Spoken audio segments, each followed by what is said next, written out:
À tous et à toutes, soyez les bienvenus dans le SE 210 d'Air France, nouveau décor pour ce second numéro de la web émission Horizmag, consacrée à la personnalité ardéchoise Mercedes Staravillo, personnalité du monde de la montgolfière, dans le cadre du portrait reportage Matière et Atmosphère. Et Dieu sait si nous allons parler d'atmosphère, puisque l'homme a toujours désiré voler, un rêve qui est enfin devenu réalité, le rêve d'Icare si je puis dire, n'est-ce pas Sylvie ?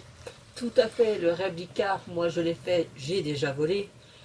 C'est le vol, l'envol, toutes ces matières, c'est magnifique.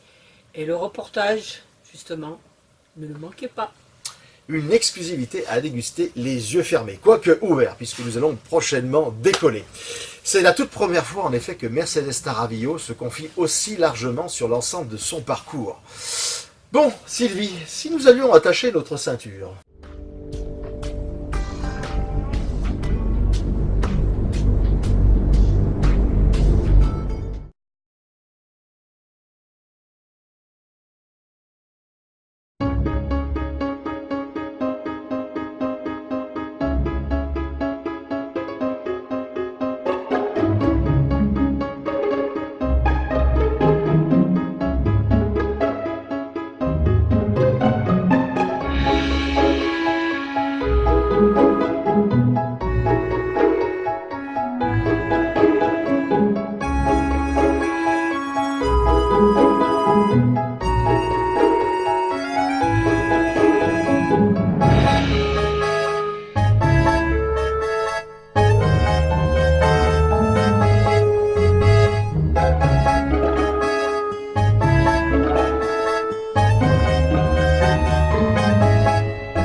Eh bien voilà le collège des Platanes. C'est ici que j'ai tout appris. J'ai appris la couture. Il y a des enfants qui ne savent pas trop ce qu'ils veulent faire. Moi j'ai su très vite ce que je voulais faire. Et dans ce collège, dans cette école, j'ai vraiment fait les bonnes rencontres. Les bons professeurs qui ont eu cette patience, cet amour, qui ont su me transmettre leur passion, qui était déjà naissante en moi. Et donc ça a été formidable. Ça a été que du bonheur, parce que vraiment, je buvais leurs paroles. J'étais vraiment en demande. Je voulais savoir, je voulais comprendre le fonctionnement des machines, la réaction des matières. Je mettais enfin à profit, voilà, toutes ces choses qui pour moi ont vraiment été essentielles durant toute ma vie. Et vraiment, rien ne se perd. Toutes ces accumulations d'expériences, que ça soit ici, dans cette école, que ça soit plus tard dans le stage, les stages, des apprentissages dans l'industrie. Nous sommes un peu comme ces petites locomotives à laquelle vont se rajouter, chaque wagon est une expérience rajoutée tout le long de sa vie. Mais c'est ici qu'a commencé, le train a démarré d'ici. Mercedes Staravillo, bonjour. Merci de nous recevoir dans votre atelier à Annonay. Alors vous êtes né à Alcalá de Henares, commune espagnole de fondation pré-romaine, qui est proche de Madrid, la ville natale de Cervantes, qui est l'écrivain de Don Quichotte, pour ceux qui sont dans la littérature. Vous êtes arrivé en France à Annonay en 1962, à l'âge de 7 ans, poursuivre des études primaires, secondaires, suivi de la couture, notamment au Collège des Platanes, et une rapide incursion dans l'univers professionnel via l'apprentissage chez TSR, Tissage et Soirées Réunies, qui fabrique des sous-vêtements féminins. Puis l'entreprise de confection de chapeaux avant une évolution dans le prêt-à-porter. Et maintenant, je vous laisse la parole. Eh bien oui, il y a des enfants qui hésitent à trouver leur voie. Moi, la mienne, je l'ai trouvée très rapide. Très vite, j'ai su que je voulais être soit dans la couture, j'avais deux pôles, on va dire. Soit la couture, la création, ou alors dans le dessin. Mais bien souvent, maintenant, je fais les deux se rejoignent, donc je suis comblée parce que j'ai réussi à faire toute ma carrière dans la couture et aussi avec beaucoup de dessins. L'un et l'autre vont ensemble ? Oui, les deux vont, voilà, les deux se complètent, donc voilà, je suis vraiment dans mon élément. Vous m'avez dit, quand on avait préparé l'émission, le textile c'est mon domaine de prédilection, car une matière entre les mains amène inévitablement à une prévisualisation d'idées, comme déambuler dans des rayons découlant sur une inspiration d'assemblage des matières. Et tout de suite, il y a cette fusion de dire avec toutes ces matières, je vais pouvoir faire quelque chose auquel je n'aurais pas pensé. Tout à fait. Moi, quand je touche une matière, tout de suite, je me dis, ben, tiens, avec ça, je pourrais faire ceci. On est surtout là, on est dans l'habillement et dans la déco. Ok, habillement, déco. Voilà, en fonction de la matière, je vois tout de suite ce que je pourrais en faire. C'est comme si les plans dans votre tête se dessinaient. Tout de suite. Oui, il y a un mécanisme qui se met en place. C'est l'imaginaire qui tout de suite se met à faire son travail. Et puis, petite anecdote, vous m'aviez dit également, ce n'est pas qu'un métier, mais une passion qui me prend énormément de temps, dans lequel je m'applique avec un très grand plaisir. Car je n'ai jamais considéré cela comme un travail. Alors, il y a peu de personnes qui peuvent dire justement cela au quotidien. Derrière le mot travail, on a le labeur, cet effort, cette contrainte. Or moi, ça n'a jamais été une contrainte, au contraire. Il y a peu de personnes qui peuvent le dire. C'est vrai, c'est une continuation des choses que j'aime. Simplement, évidemment, on aboutit à obtenir ça peut être de l'habillement, ça peut être de la décoration, de l'ameublement, tout ça. Mais je m'implique tellement que je me mets à créer, à concevoir des choses en partant d'une matière. Et très franchement, je suis plus dans la conception d'une œuvre. Quasiment d'une œuvre, je pars dans le délire, j'en oublie que j'ai faim, j'en oublie que j'ai soif. Donc il y a vraiment une déconnexion qui s'établit. Voilà, des fois il m'arrive d'avoir mal à l'estomac et je me dis mais qu'est-ce qui se passe? Ah oui, il faut que je mange. Voilà, mais parce que je suis vraiment impliquée à fond dans ce que je fais. Par rapport à cela, je voulais vous poser une question. C'était comme une transposition. Est-ce que justement vous aviez ce goût prononcé pour le travail de la matière avant que ça ne... que ça soit en mode professionnel, soit vécu de manière professionnelle? Mais je crois que ça a été aussi de voir mon papa. Mon papa avait la passion du cuir. Il travaillait le cuir et donc il m'a donné ce goût, cette passion de faire les choses, d'aller au bout des choses, de les faire et puis surtout de partir. Que ça soit un morceau de cuir. C'est un peu une transmission des savoir-faire. Tout à fait. Que ça soit un morceau de cuir ou un morceau d'étoffe, il n'empêche que sur quelque chose de plat, on arrive à concevoir un objet en 3D. Voilà. Il arrive même que des clients vous souhaitent bon courage lorsque des commandes peuvent être conséquentes. Oui, bien sûr, parce qu'un client vient me voir et bon, il a dans l'idée d'obtenir, je ne sais pas, bon, ils peuvent me demander des choses qui pour eux sont irréalisables dans le sens, ils veulent ça, mais ils ne savent pas comment le faire. Alors que moi, tout de suite, je sais comment le faire. De passer de l'idée à la création. Oui. Alors eux, en partant, se disent, oh là là, bon courage, hein. Mais moi, j'ai dit, mais pas de problème. La logique, c'est déjà fait dans la tête. L'imaginaire s'est déjà mis en route et j'ai déjà commencé à travailler, moi. Puis vient donc une période... dans la spécialisation, notamment dans des secteurs artistiques, voilà, pour développer de nouvelles compétences. Et là, direction la région parisienne pour exercer dans le costume de théâtre. Alors vous avez travaillé là de multiples matières, vous pouvez nous en dire un peu plus? Oui, je crois que j'ai touché à toutes les matières, des plus légères aux plus épaisses, aux plus rigides. Dans le textile, évidemment, nous avons le tulle, nous avons de la mousseline de soie, les satins, des choses comme ça, mais on va partir dans les velours, dans les mailles, et chaque matière se travaille différemment. Dans le cuir, dans le lycra, dans le plastique, dans le carton, dans la plume, même des matières la paillette, oui, même le papier, le tie-wek, voilà, il y a vraiment, je crois avoir aujourd'hui, franchement, je crois que j'ai travaillé toutes les matières. Il y a peut-être que le métal, j'ai pas soudé. J'ai pas fait du paco-rabanne. Encore un petit wagon à rajouter. Mais mis à part le métal, je crois que j'ai touché à toutes les matières. C'est quand même une période qui représente 10-15 ans de votre vie, votre parcours professionnel. Ah oui, c'est énorme, plus que ça. Quand on parle costume, alors ça touche le ballet, l'opéra, le cinéma, la télévision. Bien sûr, tout ce qui est beaucoup spectacle. de secteurs.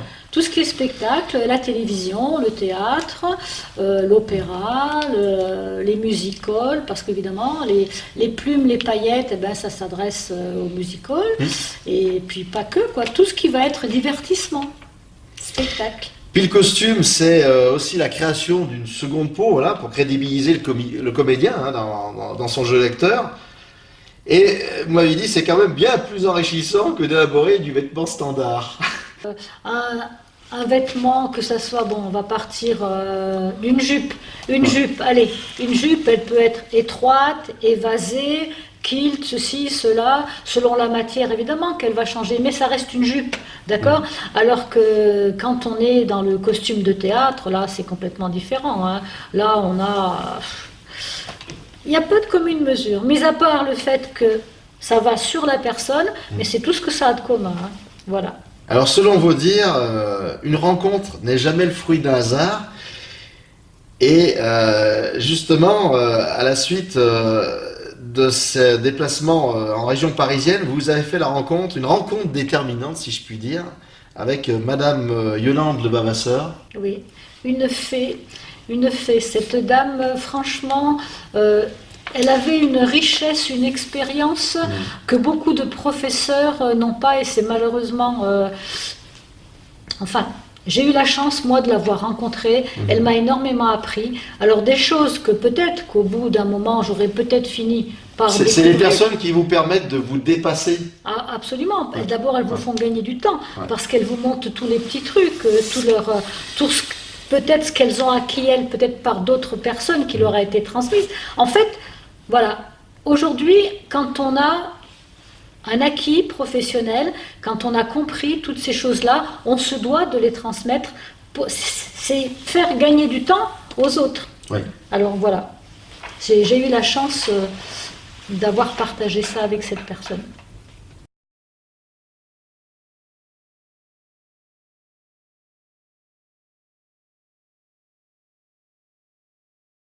Alors ensemble, voilà. Là on lève un petit peu. Ça va Nadine? C'est bon. On descend tout doux. Je ne fais pas d'un coup. Je suis pas en face, moi. Ah, Ça y est. Tout doux. Bon. Parfait, très bien. Bon, ça, première opération réussie. Aujourd'hui, tu suis. Écoute, tiens, je te mets comme ça, tu t'en Oui, rappelles. je vais le... Donc tu le tends un peu là, s'il te plaît. Vers toi, vers elle. Alors ça, tu me le laisses. Tu t'occupes que de la canne.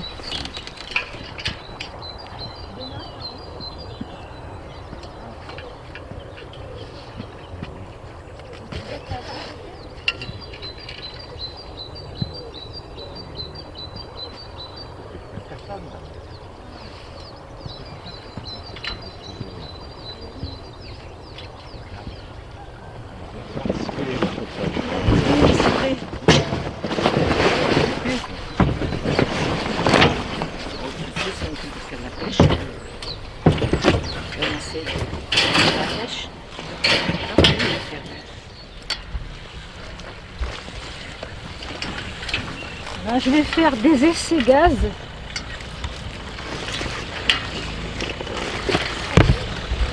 Alors.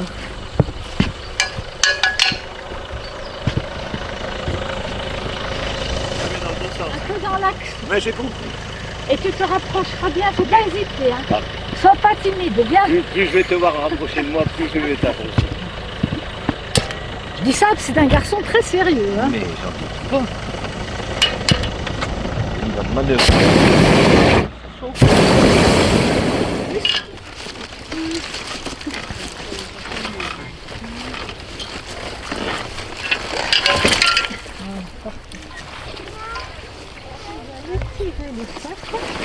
Gilbert, votre prénom? Guy. Gilbert et Guy. Allez, Allez. Là. Vous le tirez vers là-bas, je vais vous dire. Tirez. Non, tirez. Allez. Hop. Ça fait.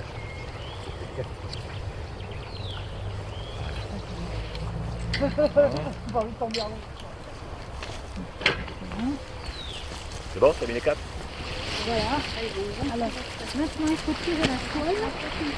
Ah bah oui.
C'est le départ pour les Charentes, dans le sud-ouest de la France, et à destination d'une troupe de patins à roulettes. Oui, tout à fait.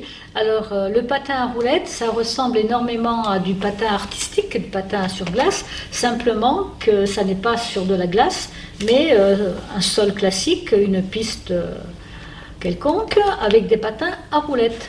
Mais les costumes sont identiques, c'est-à-dire souvent des jupettes très courtes.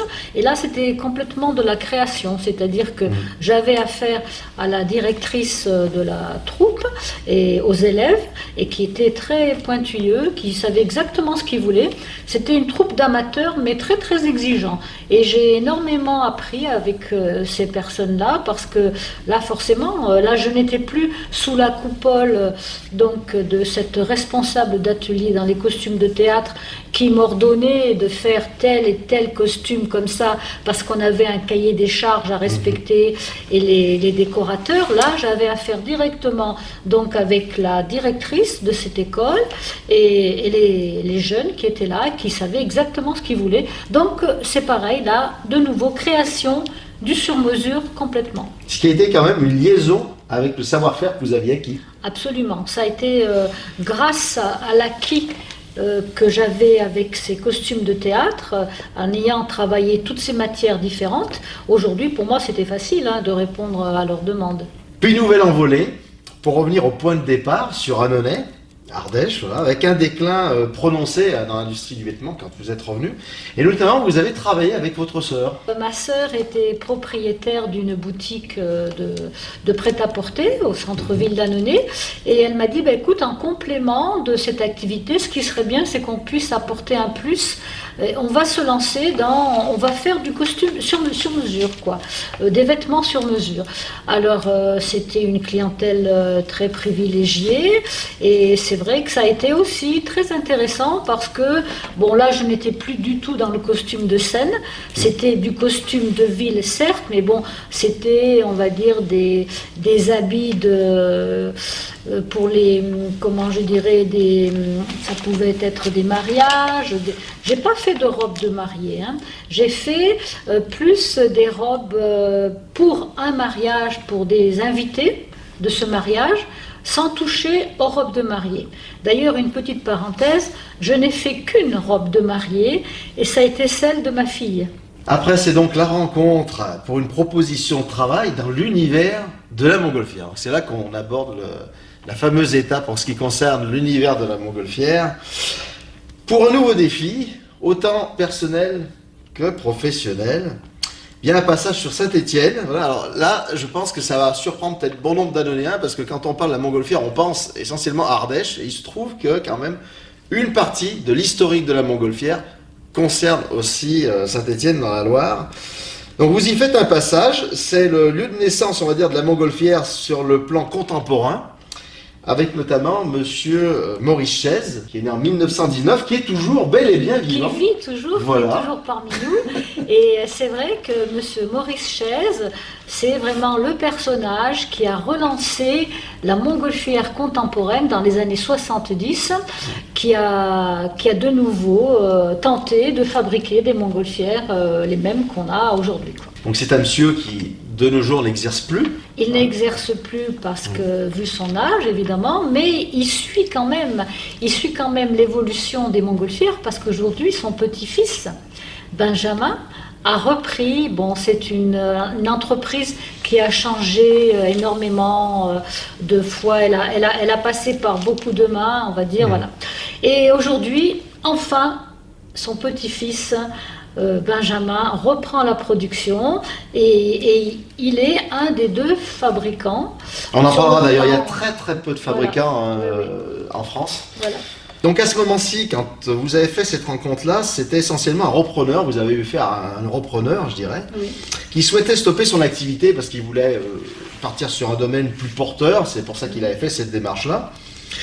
Et puis il y avait aussi la peur, je dirais un petit peu dans le domaine de la montgolfière, de se dire il n'y aura plus d'atelier pour entretenir la montgolfière. Il y a quand même des impératifs, c'est ce qu'il faut souligner. Tout à fait, parce que bon, quand on achète une montgolfière, c'est comme quand on achète une voiture, un bateau, tant qu'il est neuf, tout va bien, mais le jour où il commence à avoir soit des heures de vol, soit des kilomètres, eh bien évidemment, il y a des pannes, il y a des... il faut entretenir ce matériel. Alors, ça n'était pas tout que de les fabriquer, après il fallait les entretenir.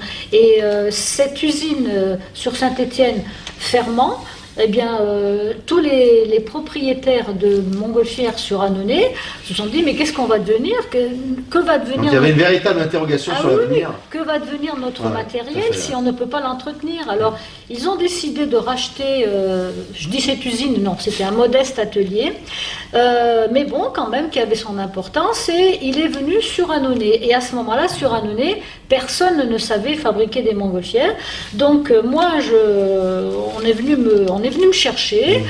C'est monsieur Denis Rama qui est venu me chercher, qui m'a dit Mercedes, est-ce que ça te dirait de reprendre la fabrication de montgolfières?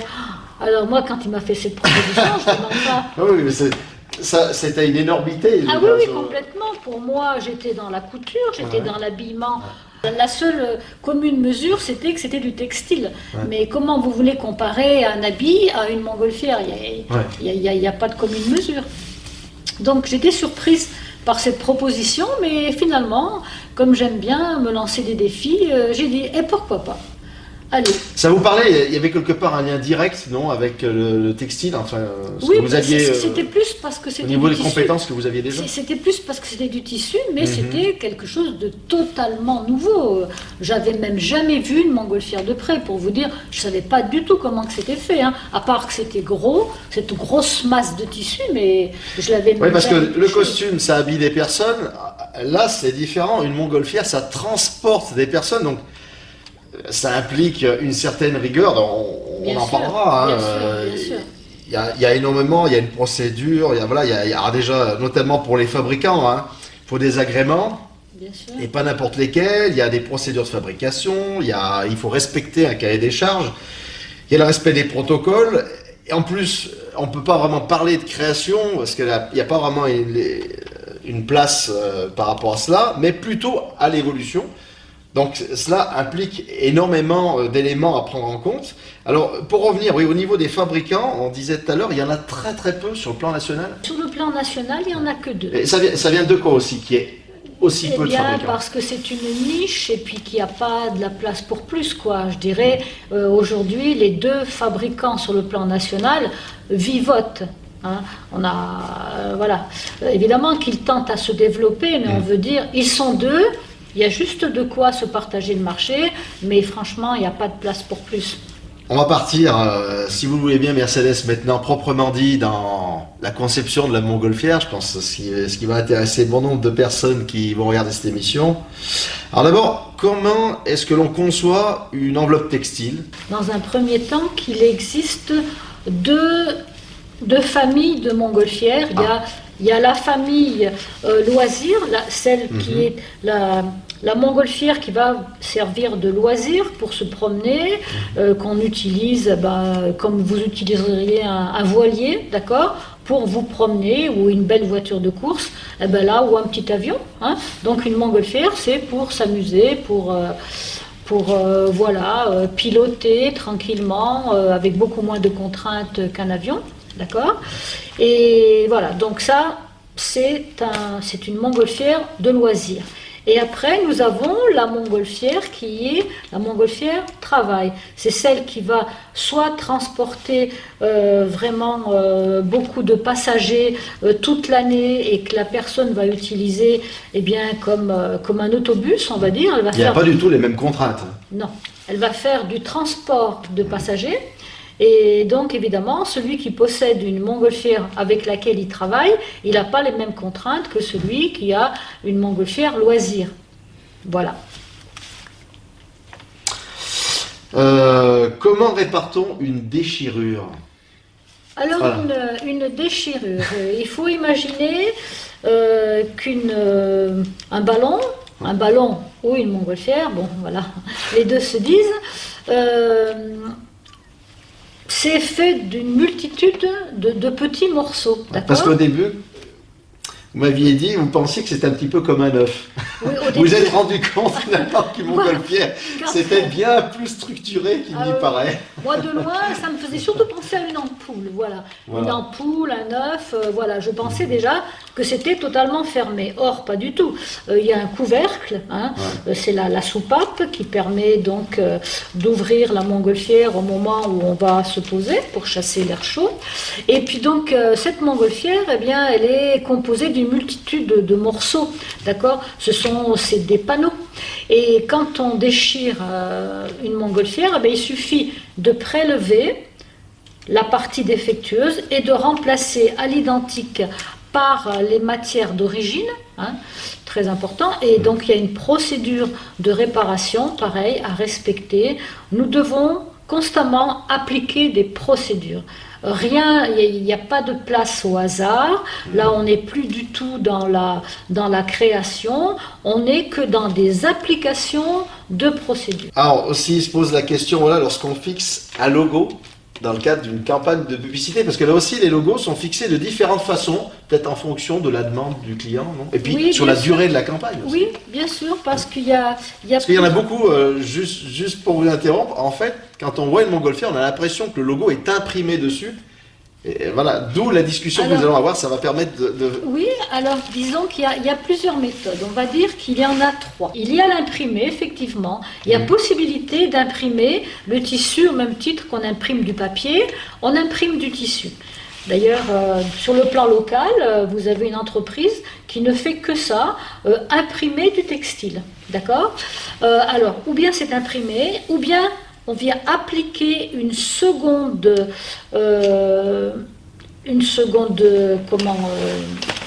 surface, d'accord? Une deuxième couche. D'accord, par-dessus le textile d'origine. On superpose 2 couches, ou bien il y a l'intégrer, c'est-à-dire que pour ne pas alourdir le ballon, quand on va poser la deuxième couche, pour ne pas conserver la première, on va retirer la première couche, c'est de l'intégrer. Si bien que ça s'adresse plus à des décos quand le support est foncé et que l'on applique une couche claire. Si on met du clair sur du foncé, une montgolfière bleu foncé, si vous voulez appliquer des choses claires dessus, par exemple un tissu jaune, le jaune avec le bleu, par transparence, ça va nous donner un vert. D'accord? Alors nous devons de retirer la partie bleue de dessous pour que seul le jaune apparaisse vraiment très jaune et que jaune. Aussi, je pense une question très intéressante, parce que ça fait partie intégrante de la montgolfière, c'est le panier, l'élaboration du panier. Alors, le matériau idéal, ça fait des années en plus, apparemment, qu'il est utilisé. Il n'y a pas eu de changement à ce niveau-là. C'est l'osier. Pourquoi l'osier? L'osier et le rotin. Pourquoi l'osier et le rotin? Eh bien, tout simplement parce que les frères de Montgolfier sont tombés pile sur vraiment la matière idéale. On n'a jamais trouvé mieux. Même à l'heure d'aujourd'hui, dans toutes ces matières synthétiques, il n'y a rien qui équivaut, qui a les propriétés donc, du rotin et de l'osier. C'est un petit peu finalement le contraste avec, avec l'enveloppe de la montgolfière il y a eu une évolution dans les techniques. Tout à fait. Et en ce qui concerne par contre le panier, lui non. hein. Non, parce On a utilisé ces matériaux-là depuis Voilà. des années, l'acier et le Parce rotin. qu'ils ont trouvé tout de suite la bonne matière. Parce que voilà, une montgolfière, on va dire qu'elle se compose en 3 parties. Vous avez la partie supérieure, cette grosse boule, ça, textile, ça c'est l'enveloppe, d'accord. Après, vous avez le brûleur, et en bas, vous avez la nacelle. Alors, les brûleurs, évidemment qu'ils ont évolué, les brûleurs, parce que la toute première montgolfière, on l'a chauffée à la paille. On y mettait des détritus de laine mouillée, tout ça, parce qu'au départ, on pensait que c'était la fumée qui faisait s'élever l'enveloppe. Ils n'avaient pas encore compris, les frères Montgolfier, qu'au départ, que c'était l'air chaud qui faisait s'élever l'enveloppe. Alors, donc, voilà, tout ça pour dire que les brûleurs ont énormément évolué, mais le panier n'a pas évolué. Pourquoi? Parce qu'on n'a jamais trouvé aussi bien ni mieux. Non, non, c'est parfait. L'osier et le rotin, c'est parfait.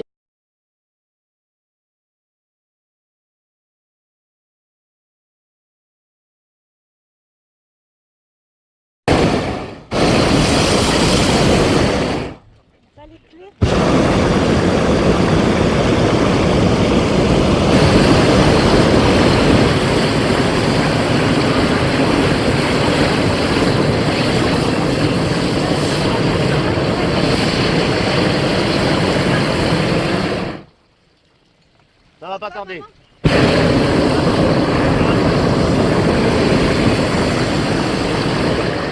Regardez, vous êtes prêts? Allez, 1, 2, 3. Au revoir, soleil. Est-ce que vous avez senti quelque chose? Non, là, vous êtes partis. Hein. En douceur. Allez, adieu.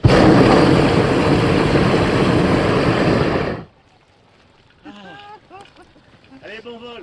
Merci. Ouais. À tout à l'heure, ma puce. À tout à l'heure.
Parler d'une rencontre aussi qui reste capitale avec Denis Rama, même si vous l'aviez déjà rencontré au préalable, on en a discuté.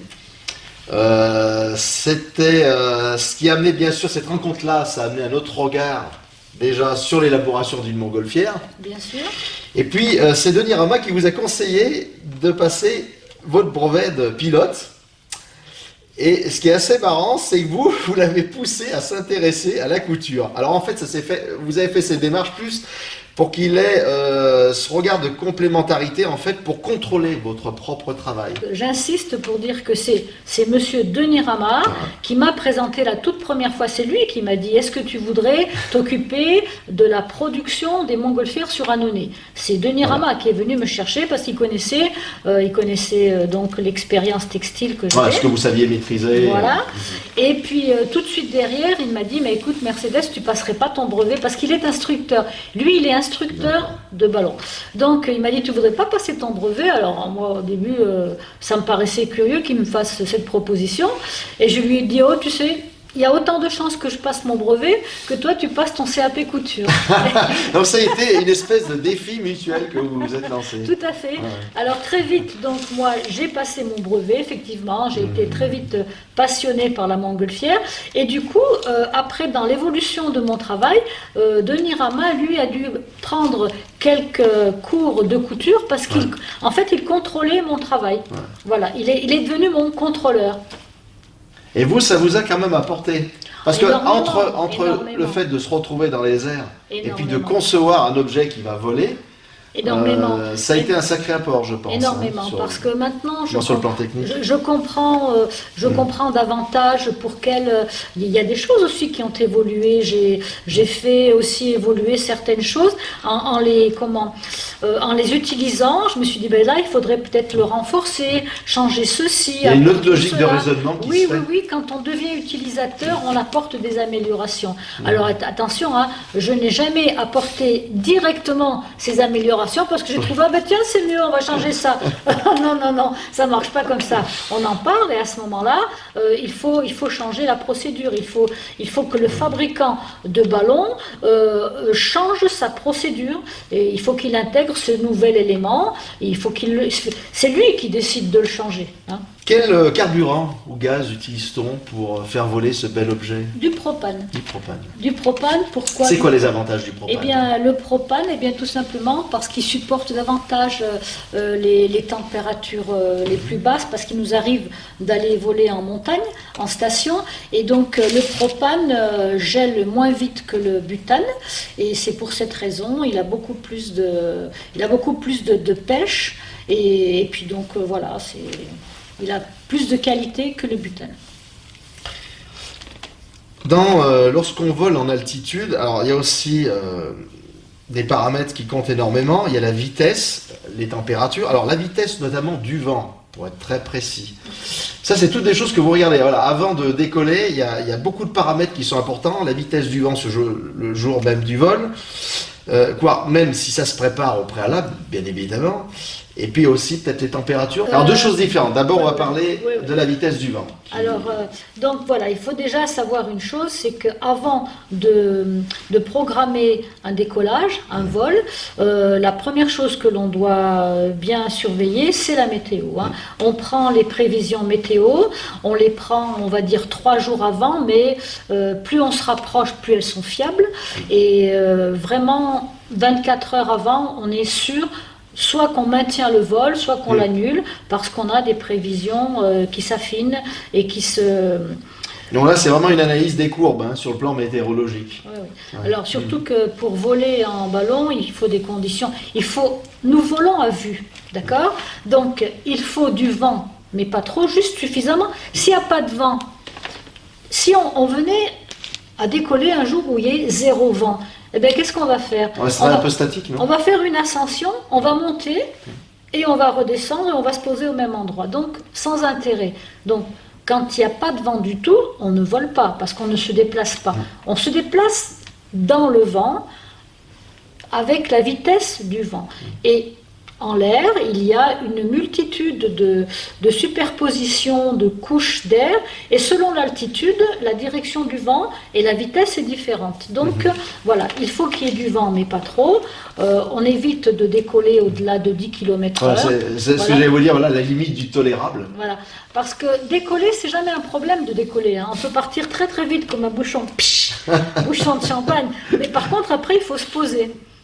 Et donc c'est pour des raisons de sécurité qu'il faut qu'au moment de l'atterrissage, nous n'ayons pas trop de vent non plus, et c'est pour cette raison qu'on dépasse rarement 10 km/h au sol. Justement, on va parler des consignes de sécurité. Ça aussi, c'est important. Évidemment, les consignes de sécurité, bien. On va essayer bien sûr de faire cela en généralisant, dans les grandes une espèce de résumé, parce qu'il y en a énormément, bien sûr. Bien sûr. Quelles sont les plus importantes à vos yeux? Alors déjà, au décollage, évidemment, il faut faire attention. On ne décolle pas de n'importe où. On décolle, déjà, il faut s'assurer d'avoir l'autorisation du propriétaire. Je peux demain décoller de chez vous. Si vous avez un terrain suffisamment grand, vous êtes le propriétaire du terrain. C'est génial, on va pouvoir décoller du studio Arcox. Voilà. Rien, Donc- rien ne nous empêche de décoller de chez vous, d'accord? Le tout, c'est de réunir les conditions de sécurité. Il faut bien réunir, il faut que la météo soit favorable, qu'il n'y ait pas de contre-indication, évidemment, pas de ligne, parce que vous pouvez avoir un immense terrain Il y a magnifique, déjà eu en plus des incidents avec les lignes à haute tension. Hein, bien ça, sûr, c'est et déjà- qu'il y ait une ligne qui ne vous a pas parlé du tout, et peut-être qu'il y a une ligne qui va se trouver dans ce terrain, et je vais dire non, on ne peut pas décoller de là, cette ligne est trop dangereuse, surtout si le vent va nous emmener vers cette ligne. C'est pour ça que le vent a une importance. Ah mais bien Hein, sûr, puisqu'on parle de capital. dirigeable, donc On ne se dirige il suffit pas, nous, qu'il y ait une déviation plus bien ou moins. sûr, Hein. bien sûr. Donc Voilà. voilà, alors on fait très attention que le terrain de décollage soit très sécurisé, qu'il n'y ait pas d'obstacle au sol. Après, bon évidemment, hein, si on a pris la météo, on sait qu'il ne va pas pleuvoir, qu'il n'y aura pas de brouillard, voilà, qu'il n'y aura pas trop de vent, juste ce qu'il faut. Et puis le vol va durer 1 heure. Alors, en vol, on donne les consignes de sécurité à nos passagers, c'est-à-dire, évidemment, il ne faut pas fumer à bord. Ça On va de soi. transporte quand même Oui, 4 bouteilles de propane. ce que j'allais dire, alors, on a quand même à Euh, proximité de matières inflammables. Voilà. Alors, mais bon, en général, j'ai pas à le préciser, ça va de soi. Il y a une chose aussi très importante. Donc, dans la montgolfière, nous avons une corde rouge. C'est la corde qui actionne l'ouverture du haut de la montgolfière, la soupape. Alors, évidemment, ça, je leur dis, ça, surtout pas. Hein. On ne touche pas à cette corde. Hein. Ça peut se faire, on peut justement l'utiliser en cas d'urgence, non? Ça, c'est... Mais le pilote. Oui, l'utilise. ouais, non, mais j'entends bien. Le pilote Bien l'utilise sûr. en cas d'urgence, mais en aucun cas les passagers. Les passagers, ils se laissent porter, point barre. Ils prennent des photos, ils Oui, posent. parce que des fois, il peut y avoir l'esprit de curiosité, et c'est vrai qu'il vaut mieux tout de suite Ah non, mettre mais les choses au c'est clair. d'entrée. Surtout, on ne touche pas à ça. On touche à rien, en clair. Donc, quand je vais commencer à descendre tout doucement, donc je dis à mes passagers d'assouplir ses jambes de façon à amorcer le choc quand on va Oui. se poser. Voilà. Un choc au sol. Et je précise, attention, personne ne descend. Bien qu'étant posé au sol, en aucun cas je ne veux voir un passager qui quitte la nacelle, parce que si on avait un qui venait à sortir, automatiquement ça va alléger Oui. le ballon. Le poids va être différent. Et on repart. Hein. Donc il faut attendre que le ballon se refroidisse, que l'air se refroidisse, et ils ne descendront qu'après mon autorisation. C'est moi qui leur dis, là maintenant, vous pouvez descendre. Voilà, et puis en principe ça se passe tout bien. Quoi. Alors quand on parle d'atterrissage, justement, vous dites ça se passe tout bien. J'ai eu l'occasion de voir certains atterrissages, hein, je le dis. Alors des fois on peut arriver, par exemple, dans le champ d'un paysan, ou à un endroit un petit peu, on n'aurait pas prévu, difficile d'accès. Là aussi, finalement, c'est pas quelque chose qui se calcule vraiment, l'atterrissage, le lieu d'atterrissage. Disons, on essaie, bon déjà, dans un premier temps, de se poser là où c'est un champ qui ne soit pas cultivé, qu'il n'y ait pas de bétail, si possible pas chez quelqu'un avec une maison à côté quand même. En général, les propriétaires sont assez tolérants, vous avez rarement Oui, à un problème. condition qu'on ne détériore pas leur bien, évidemment. ce qui est tout à fait normal, hein, attention. Hein. De toutes les façons, on se pose toujours chez quelqu'un, d'accord? Alors que ça soit un champ voilà, qui vient d'être cultivé ou quoi, ou un terrain communal, ou bien chez un privé dans son jardin, ça m'est arrivé. Il y en a qui doivent avoir l'habitude, non, de voir attirer des montgolfières dans leur Oui, nord, parce que sur leur terrain. disons qu'à Annonay, vous avez une dominance de vent du nord, et on a tendance à venir se poser toujours dans le même secteur, au sud d'Annonay. Et bon, forcément, on se pose à peu près toujours. Notamment, j'avais vu une fois, beaucoup, non, aux alentours de Catenat, non, Oui, c'est une oui, région. beaucoup, Hein, c'est un- beaucoup autour de Catenat. Alors donc on essaye d'être, déjà il faut être respectueux. Nous avons des consignes, nous devons toujours respecter l'endroit où l'on se trouve. Déjà on ne rentre pas avec le véhicule, en supposant que le terrain où l'on se pose soit clôturé. Déjà, le véhicule, lui, reste à l'extérieur. Le véhicule doit se rester sur la route. On essaye d'apporter donc tout le matériel au véhicule et non pas le contraire. Hein, parce qu'un véhicule qui rentre dans un champ, il va occasionner peut-être des petits dommages. Donc voilà, on demande toujours aux véhicules récupérateurs de rester sur la route. Voilà. Et ce n'est que s'il y a vraiment si ça ne risque rien, que si c'est juste une herbe à vache, voilà, à ce moment-là. Et si nous avons la chance d'avoir le propriétaire qui se trouve dans le coin, si nous avons l'accord du propriétaire, dans ces cas-là, il n'y a pas de problème. Le véhicule vient vers nous. Mais sinon, la règle, c'est ça. Le véhicule reste là-bas et c'est nous qui allons apporter le matériel au véhicule. Il y a beaucoup de meetings qui sont. Alors les meetings, c'est réparti un petit peu partout sur le plan national. Régional. Alors déjà régional. Régional, en Rhône-Alpes, enfin Auvergne-Rhône-Alpes aujourd'hui. Ah, qu'est-ce que ça a changé? Voilà. On va dire heureusement, peut-être et malheureusement pour certains. Voilà, la région s'est agrandie. Aujourd'hui, notre région, c'est Auvergne-Rhône-Alpes. Ça commence généralement à partir d'avril, mai, juin, juillet, août, septembre, octobre. Et novembre, c'est vraiment... dans notre région, c'est le meeting du Puy-en-Velay. C'est celui qui clôture la saison.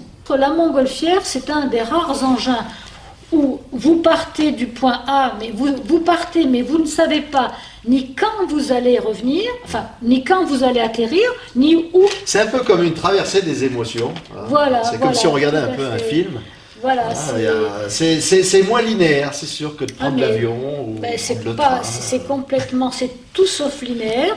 On part, mais on ne sait pas ni quand on va arriver, ni où on va arriver. Merci beaucoup, Mercedes, de nous avoir accueillis dans votre atelier.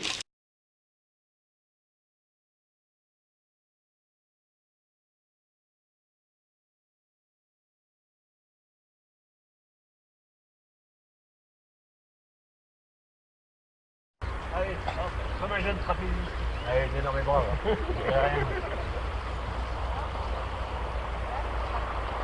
restes là ou tu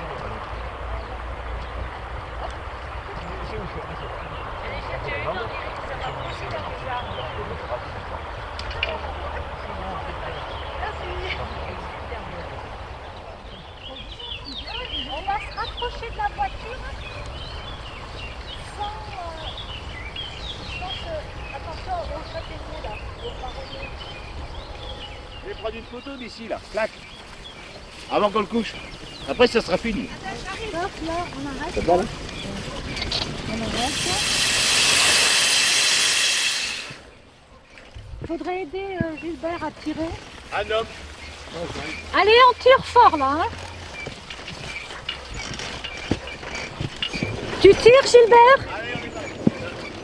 Tirez très fort, hein.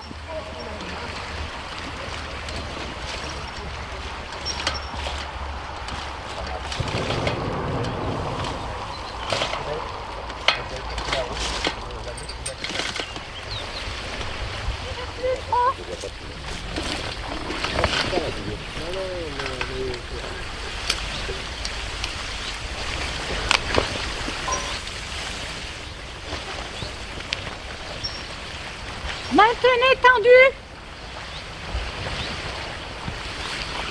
Vous comprenez ma passion? Comme quoi, la couture, ça mène à tout, hein. Et voilà, c'est ça qui est différent, c'est que d'habitude, la couture, ça permet de s'habiller. Et bien là, ça nous transporte dans les airs. C'est juste formidable.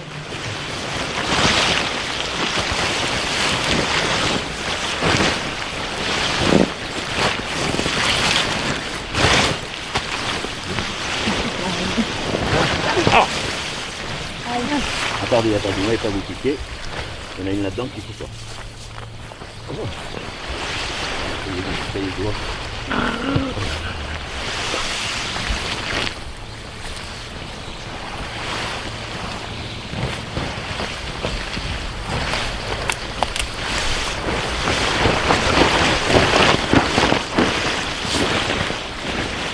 Et après, vous faites ça.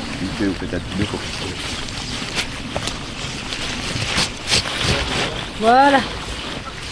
Tout bon? Pas mal la table. Voilà, bien. Tranquille. Petite bouche comme ça, on lève, on tire, c'est bon. Non, non, non. Comme ça. Et après on fait ça. Voilà, comme ça, nous quand on est là, on tire la Les table. garçons, ils vont prendre la toile. Et nous, on tient juste ouvert. Et alors, après, on va redescendre vers la nacelle. Hein. Allez, on y va? C'est bon, posez. Attention. Hop. On ouvre. Moi je fais des grands gestes. Attention. Allez. Allez, on est. Allez. Une encore. Encore. On ramène. Allez les filles. Voilà, c'est bon, posez. Allez. Pas sur un grand geste. On va avoir Gilbert dedans carrément. C'est toi qui vas aller dedans, oui. On y va? Oui, on va aller jusqu'au bout là. Ça va aller. Jusqu'au bout, jusqu'au bout, jusqu'au bout. Voilà. C'est bon. Ah d'accord. Voilà. Ok. Ouais, c'est 2003, ouais, un peu comme ça. Ouais, donc c'est 2003-2004. Alors, on range les câbles. Point chaînette. C'est bon? Allez, hop.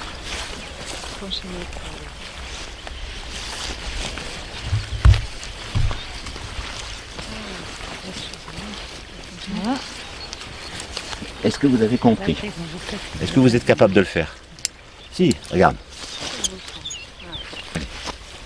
Je veux bien apprendre. Ça a l'air facile, mais... Oui, c'est le point de chaînette. Paris? Non. Alors, non, vas-y, montre-moi. Mais qu'une fois, hein, pas deux. Hein. Mais doucement, là. Non, la petite boucle. La petite boucle. La mamine, dans le trou. On D'accord. fait ça. On revient là, on refait ça. On revient là, on refait ça. D'accord? Et après, quand on tire, Alors maintenant, nous sommes enfin arrivés à l'atterrissage. Alors, premier ressenti, Mercedes, comment s'est déroulé ce voyage dans les airs? Alors aujourd'hui, les conditions météo étaient hyper favorables et on a juste manqué un peu de lumière, on va dire, pour ceux qui voulaient peut-être prendre des belles photos. Mais en termes d'émotion, bon, déjà, on va chez nous. Dans notre milieu, on dit que c'était un vol des conditions de curée.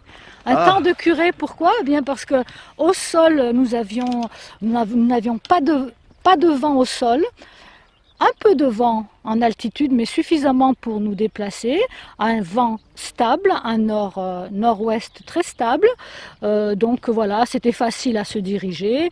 J'ai mis le cap dès le départ sur Quintenat, on s'est dit notre objectif c'est d'aller nous poser à Quintenat. Et Quintenat, Oui, en plus, il paraît qu'il y a un super bon restaurant par ici. Futur, c'est ça, pilote? Futur pilote. Alors comment ça se passe cette future progression justement dans ce métier? Et bah, ça se passe bien, il me reste plus qu'une heure à faire là et j'ai encore des examens théoriques à passer et je devrais pouvoir être pilote après. Sans... Alors c'est bon Mercedes, hein, la relève est faite. la Hein. relève est assurée, surtout que là nous avons le petit-fils d'un grand personnage dans le monde de la montgolfière, monsieur André Linossier qui nous a quittés trop tôt. Récemment, et avant de partir, André a vu que la relève était assurée. Son petit-fils était là pour reprendre la relève. Voilà, s'il nous voit de là-haut, je pense. Ah je pense, on dit que les âmes volent toujours encore. Donc voilà, je suis très content pour Hugo et puis voilà, je suis content aussi pour tous les gens de ce beau métier. C'est vrai que la montgolfière c'est quand même un métier assez ardu, ça demande beaucoup de patience, beaucoup de rigueur, beaucoup d'organisation. Mais je trouve que c'est quelque chose de beau. Vous aimez bien un petit peu ce qui est extrême. Vous aviez fait du parachutisme? Oui, j'étais parachutiste. J'ai sauté à Mourmelon dans les années 80. Voilà, donc les émotions fortes, eh ben, c'est quelque chose déjà qui m'attire, on va dire. Les émotions fortes, les défis. Et à côté de ça, bon là c'est totalement différent parce que comme je dis, en parachutisme, il n'y a que le premier pas qui coûte, hein, d'accord? Mais il n'y avait qu'un pas à faire avec le parachutisme, parce que finalement, il y a un côté extrême qui est un petit peu lié, dirons-nous. Et puis, donc là, après, le ballon, c'est vraiment l'école de la patience. On est là, on est vraiment dépendant des éléments naturels et on se rend compte qu'on est vraiment tout petit. Donc, humblement, on attend de réunir toutes les conditions favorables pour que ça reste un bon souvenir pour tous. Il n'est pas question de leur faire peur, enfin de nous faire peur, de nous mettre en danger. C'est la sécurité avant tout, sécurité, sécurité, sécurité. Et plaisir. J'attends un petit mot, tiens, de Gilbert là. Si, Gilbert, voyons, faut pas... un personnage important, Gilbert. Parce que sans le récupérateur au sol, on n'est rien. En ballon, c'est avant tout une aventure d'équipe. Ok, qu'il y a l'équipe qui s'en va, il y a le pilote avec ses passagers, mais au sol, les équipiers, ceux qui vont venir nous chercher, c'est pas la partie la plus marrante. Hein. Et il a énormément de mérite parce qu'il fait tout à Petite l'ancienne. exclusivité Maurice Mag, voilà, c'est Ephora pour l'émission, bah voilà, fête ses 40 ans. Alors comment s'est passé ces 40 ans, si je puis dire, dans l'atmosphère? Magnifique, extraordinaire. Donc, cadeau de mon cher et tendre. Bonjour David. Ouais, bonjour. Cadeau surprise. Beaucoup d'émotions au moment de l'envol, vraiment. Parce que la nacelle bouge un peu, on ne sait pas trop vers quoi. Et puis, non, un vol magnifique, très calme, très paisible. Pas trop le vertige quand même au début? Pas du tout. Moi qui suis sujette justement au vertige, pas du tout. Pas du tout. On a vraiment une impression de... On flotte dans les airs, on est bien. Ouais, puis là, il faut dire quand même que la pilote était aguerrie. Hein. Mercedes et Hugo, voilà, on vrai. était en pleine confiance. On vient juste à l'instant de débarquer sur le plateau Ardéchois. Alors Sylvie, qu'en as-tu pensé de ce fabuleux reportage? C'est le top. On se retrouve pour la prochaine Doris Mag. Mais bien sûr, Serge. Allez, et c'est parti tout de suite pour notre petite surprise pour terminer en beauté.